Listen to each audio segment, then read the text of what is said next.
Let every good fellow now join in our song. Viva la company! Success to each other and pass it along. Viva la company!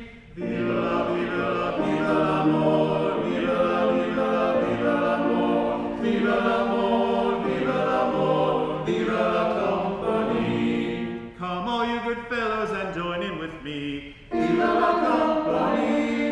And raise up your voices in close harmony. Viva la company! Viva la, viva la, viva l'amor. Viva la, viva la, viva l'amor. Viva l'amor, viva l'amor. Viva la company. With friends all around us, we'll sing out our song. Viva la Company, we'll banish our troubles, it won't take us long. Viva la Viva la company, viva la, viva la, viva l'amor. Viva la, viva la, viva l'amor. Viva l'amor, viva l'amor, viva la company.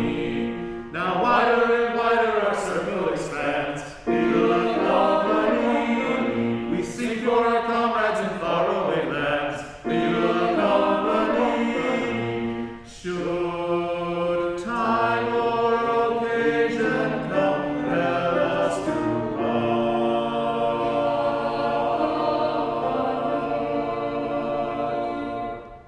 These days will forever enlighten the heart. Viva la, viva la, viva la, viva la, viva la, viva la, viva l'amor. Viva la, viva la, viva l'amor. Viva l'amor, viva l'amor.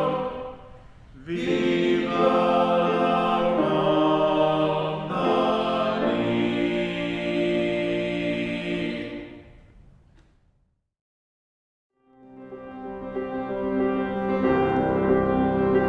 Look out for me, oh mighty water.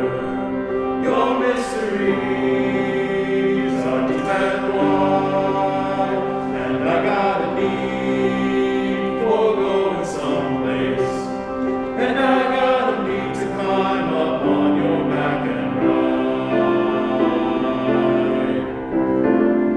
You can look for me when you see me coming.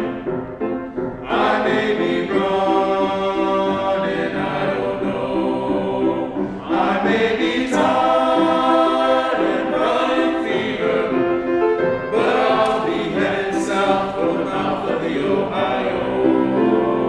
So look out for me, oh mighty water. Your mysteries are deep and wide, and I got a need for going someplace, and I got a need to climb up on your back and ride. Look out for me, look out for me, look out for me, look out for me, look out for me. I got a need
An air and sea search is continuing for possible survivors of the Edmund Fitzgerald, a 729-foot ore carrier, which apparently broke apart and sunk last night on Lake Superior.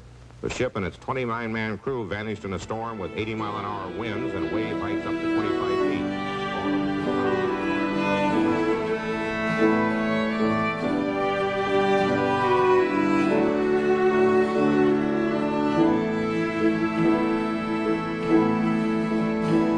The legend lives on from the Chippewa on bow of the big lake they call Gishagoonie.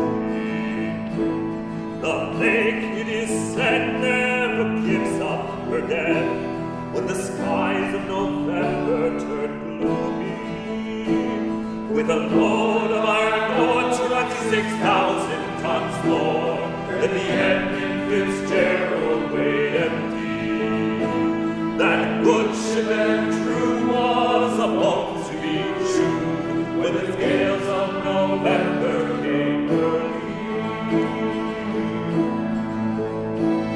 The ship was the pride of the American side, coming back from some mill in Wisconsin. As the big freighters go, it was bigger than most, with a crew and good captain well seasoned, concluding some terms with a couple of steel bergs when they left fully loaded for Cleveland. Then later that night when the ship's bows raised, could it be the north wind they'd been feeling?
When supper time came, the old cook came on deck, saying, "Fellas, it's too rough to feed ya." At 7 p.m. the main hatchway gave in, said, "Fellas, it's been good to know ya." The captain wired in, he had water coming in, and the good ship and crew was in peril. And later that night, when his lights went out of sight, came the wreck of the Edmund